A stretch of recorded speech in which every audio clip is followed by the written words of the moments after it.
It's called Fun with Balls.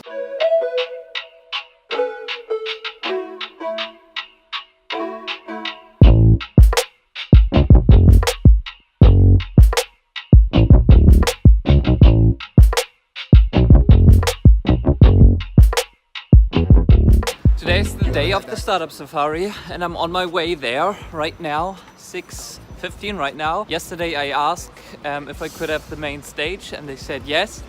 But when I left yesterday they told me that probably I'll have to do stage 3 and 4, but I'll get there now and we will see. Crazy, it's what you always wanted and you thought they'd be with you forever. But I could never see, I could never see, I could never see, I could never see, I could never see you with somebody, you with somebody who ain't me. I'm just falling like the leaves in autumn, cold breeze for the winter coming soon. Yep, this is not where I plan to come out. That I'm feeling numb. 6.5 hours later. Okay, I have a quick break right now. Actually I don't, but these stages are running right now, so I might as well use the time a bit.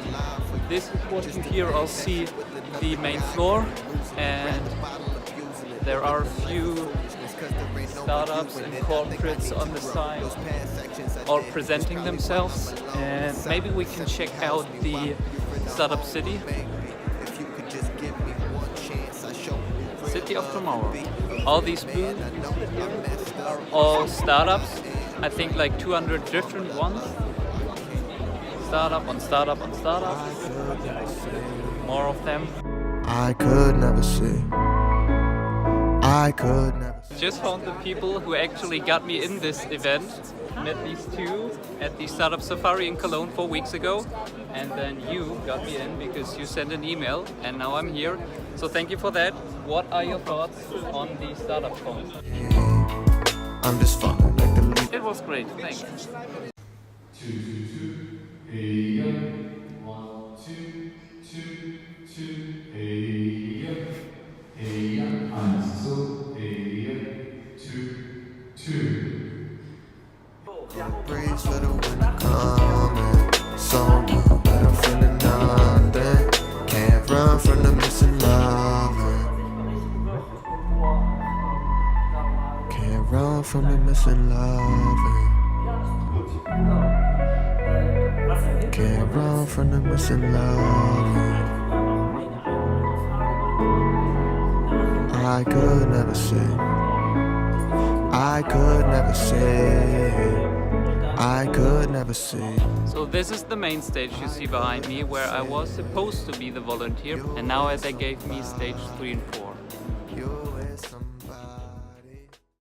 The next company has a funny name, at least when you're a native English speaker. It's called Fun with Balls. Hello everybody, you're still awake? You didn't hear wrong actually, it's really called Fun with Balls and we did it on purpose, so just in case you're wondering, it's not a translation error. So, my name is Marcus, I'm from Munich. I actually started in marketing and events. Started my first company when I was 20 and I was always really doing wild things. So, after I did a lot of work for big brands, I did art installations in Antarctica, Sahara, and also a surf school in North Korea. So any of you ever want to join me, just let me know, I'm going to be over there. So after a while I was like, okay, I've been doing a lot of work for big brands, big budgets, and I was always like, okay, what's next? I wanted to have something scalable, and I wanted to have something that actually makes sense nowadays instead of just launching the next big cell phone and stuff.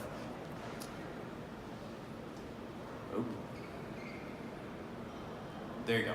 Okay, so one thing we realized when we looked into sports is it's always very hard to be motivated, and most of the sports tech that you have is very simple. Like you put it away really quick, it's not really immersive, and it's not going to be like that computer gaming feeling that you want to jump in and you want to just go crazy.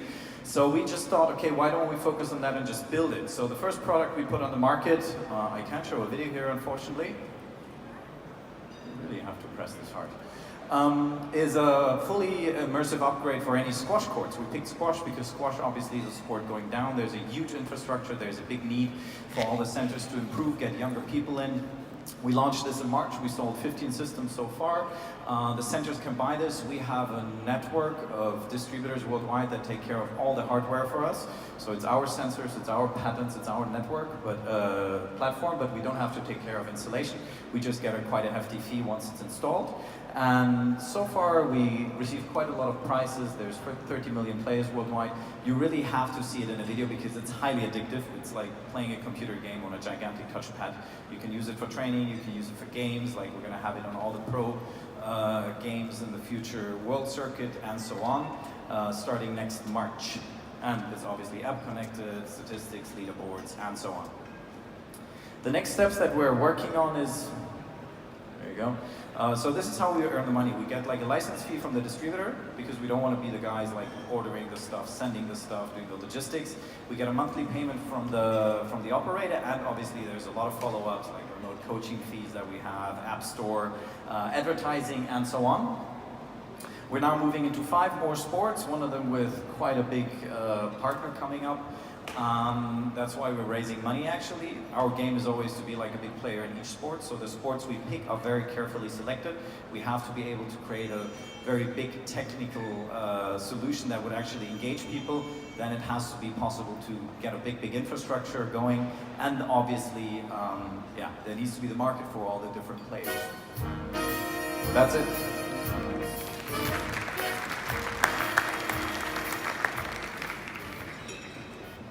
So, thank you. Great presentation. Okay, I didn't want to go first. You can go first. Just a quick one. So, how do you plan really to make it scalable? Since going from squash court to squash court is super tedious. Well, we designed the system. We designed the hardware, but we're not involved in it. So we partnered up with the largest distributor of squash court. There's 50,000 squash courts worldwide.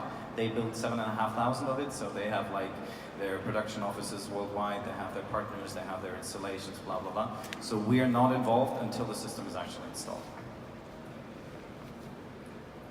Let's take other players in the sports market, for example, gyms. Would you rather consider them as competition or as potential partners so they could set up the system for you? Well, it depends. Like most of the time we consider anything that has to do with entertainment and sport as a potential competition. So tablet, in our case, is a competition to kids going to the sports court and actually getting their ass up. That's also why we ended up with this solution. So for us, I think the main aspect is it's a slow thing. Like it's not the typical startup where you have like an app and you say like everybody wants to go. But then again, it's a very, very, very steady thing. Like once you know the centers upgrade and you have like 100, 200 centers that use the system, they're going to be using it every day.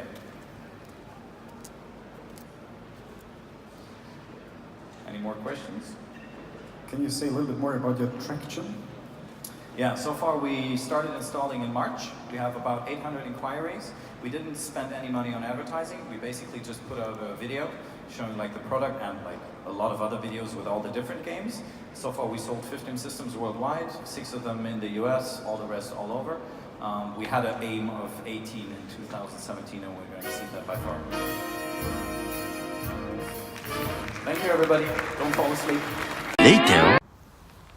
Just got done, the day is finished. Can't run from the missing loving. Can't run from the missing loving. Hi guys, just came back from the event. It's 9 p.m. right now, and I thought I would do the recap and kind of my thoughts on the event right now. I think it's a good event. You can meet a lot of startups, you can make a lot of connections, you can network, you can see a lot of things, you can get insights into other niches because there are a lot of talks, a lot of workshops, you can meet startups in the startup city. So for that, it's amazing, I think. Compared to the other events I did, Startup Safari in Cologne and in Frankfurt and the Pirate Summit, this is not something I would do again, probably. They had way too few volunteers, and I think that is also one of the big reasons why the event wasn't as good as it could have been.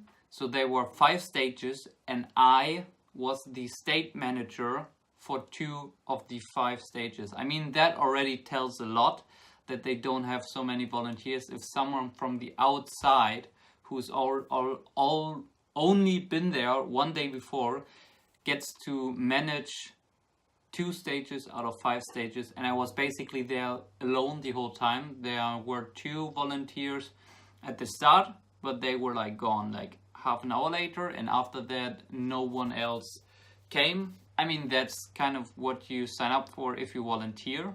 You can't complain. Still was an awesome event. Still met a lot of people. Still learned a lot. Still had fun because I had responsibility and I liked that.